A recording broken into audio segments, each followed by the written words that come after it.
Halo Sobat Forum, bersama saya Puspita Chandra Dewi, inilah Forum hari ini.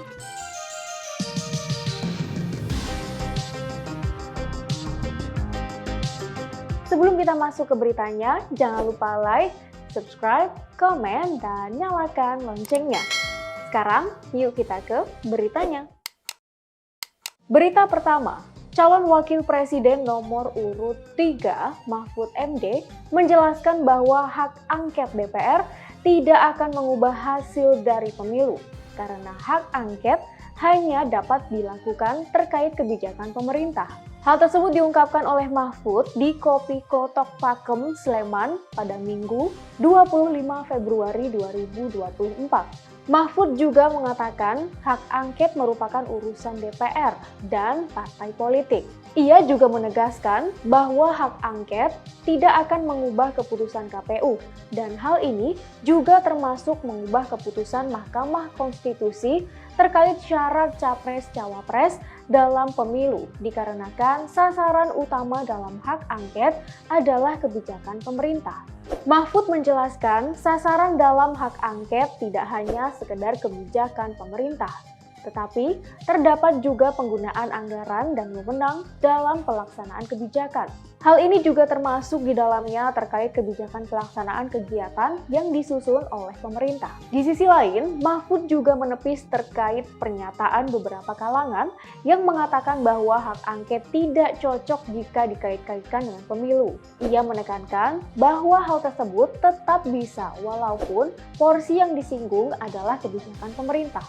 Mahfud memastikan DPR ataupun partai politik berhak untuk menggunakan hak angket, tetapi ia juga memberikan pesan agar tetap ada koridor dalam penggunaan kebijakan tersebut, terutama untuk dapat melakukan investigasi atas keputusan pemerintah. Mahfud mengungkapkan dirinya tidak ingin ikut cawe-cawe terkait hak angket. Menurutnya, ranah itu berada di DPR dan partai politik. Ia juga menyebut dirinya tidak memiliki kewenangan untuk dapat mengajukan hak angket. Berita berikutnya, Presiden Joko Widodo memimpin jalannya rapat paripurna bersama para Menteri Kabinet Indonesia Maju di Istana Negara, Jakarta Pusat pada Senin 26 Februari 2024. Dalam rapat ini, Presiden meminta agar rancangan anggaran pendapatan dan belanja negara atau RAPBN 2025 dipersiapkan dengan mempertimbangkan hasil pemilihan Presiden 2024. Kata Jokowi, rencana kerja pemerintah atau RKP dan kebijakan fiskal 2025 adalah jembatan untuk menjaga kesinambungan pembangunan dan mengakomodasi program Presiden terpilih hasil Pilpres 2024. Untuk itu, kata Jokowi, selagi menunggu hasil perhitungan resmi dari KPU, rancangan RAPBN harus dipersiapkan. Selain itu, Jokowi juga meminta jajarannya untuk menjaga stok dan kestabilan harga kebutuhan pokok menjelang Ramadan dan Idul Fitri 2024. Kemudian, ia juga ingin agar jajaran mengecek persiapan infrastruktur dan moda transportasi jelang musim mudik Lebaran. Kemudian, ia juga ingin agar jajarannya mengecek persiapan infrastruktur dan moda transportasi menjelang musim mudik Lebaran.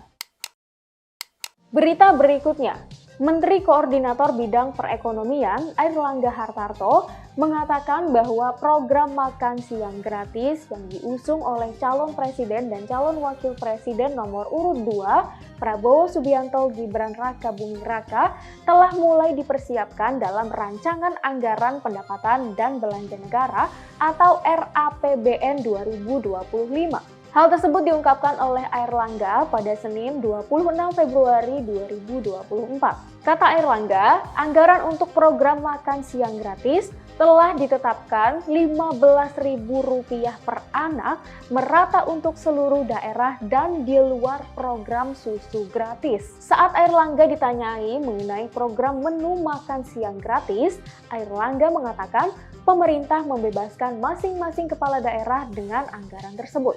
Sebelumnya, Kementerian PPN Bappenas mengaku bahwa telah memulai menyusun program makan siang dan susu gratis bagi anak sekolah yang diusung Prabowo Gibran. Hal ini disampaikan oleh Menteri PPN Bappenas Suharso Monoarfa di Istana Kepresidenan pada Senin 26 Februari setelah rapat paripurna yang membahas rancangan kerja pemerintah atau RKP dan kebijakan fiskal tahun 2025.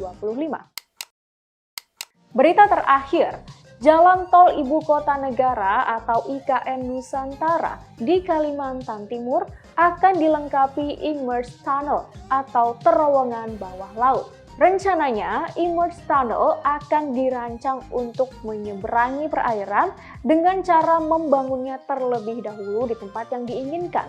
Kemudian, menyelamkannya agar terhubung satu sama lain. Terowongan bawah laut tersebut rencananya memiliki panjang 2 km. Ketua Satuan Tugas Pelaksanaan Pembangunan Infrastruktur IKN, Danis H. Sumadilaga, di Hotel Shangri-La Jakarta, Jakarta Pusat, pada Senin 26 Februari 2024 menjelaskan bahwa proyek tersebut diperkirakan baru akan terlaksana sekitar tahun 2025. Danis mengatakan proyek tersebut bisa saja dikerjakan oleh pemerintah atau melalui skema investasi. Namun, ia mengungkapkan agar terowongan bawah laut tersebut dapat digarap oleh investasi swasta. Demikian berita-berita yang dapat kami rangkum untuk forum hari ini, Senin 26 Februari 2024. Untuk semua sobat forum, jangan sampai lupa terus update berita-berita terkini kalian di www.forumkeadilan.com. Saya Puspita Chandra Dewi, sampai jumpa.